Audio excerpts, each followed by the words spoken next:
News when you want it with Bloomberg News Now. I'm Ed Kalegi. Senate Republicans unveiled a new version of their $4.2 trillion tax cut package that adjusts key provisions on the SALT deduction, Medicaid, and clean energy as they try to meet a July 4th deadline set by President Trump.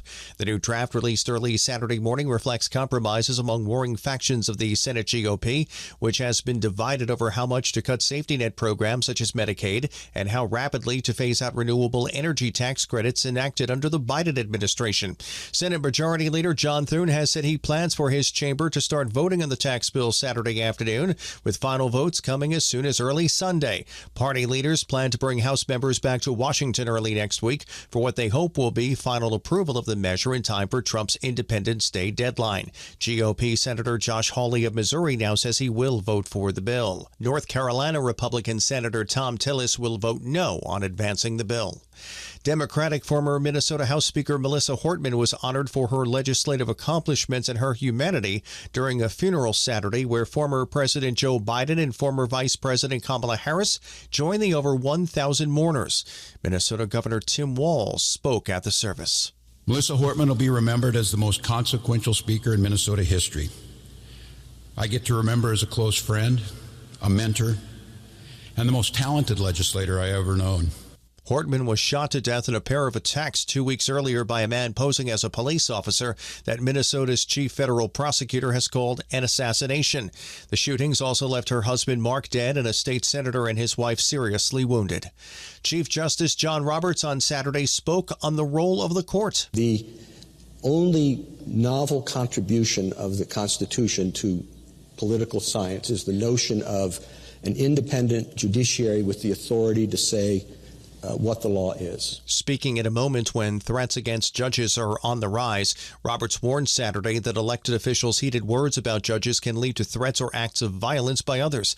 Without identifying anyone by name, Roberts clearly referenced Republican President Donald Trump and Senate Democratic leader Chuck Schumer of New York when he said he has felt compelled to issue public rebukes of figures in both parties in recent years.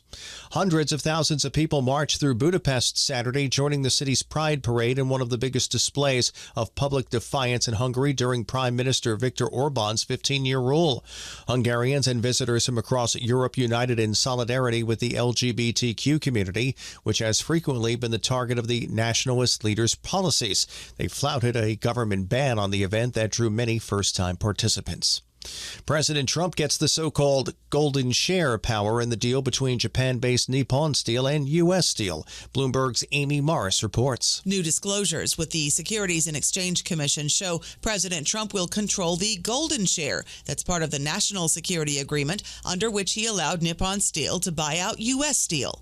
The golden share is a provision that gives Trump the power to appoint a board member and have a say in company decisions that impact domestic steel production and competition with overseas producers. Under future presidents, the golden share will revert to the Treasury and Commerce departments.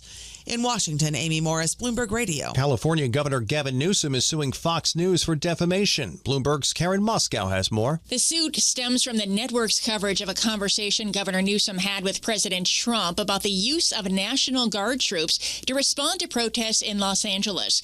In a lawsuit filed Friday in Delaware, Newsom accused the network of deliberately misrepresenting comments made by himself and Trump to claim that Newsom had lied about a phone conversation between the two leaders. Newsom is seeking $787 million. That's roughly the same amount Fox News paid to Dominion Voting Systems in 2023 to settle a separate defamation lawsuit over the network's election coverage. Representatives at Fox News did not immediately respond to a request for comment.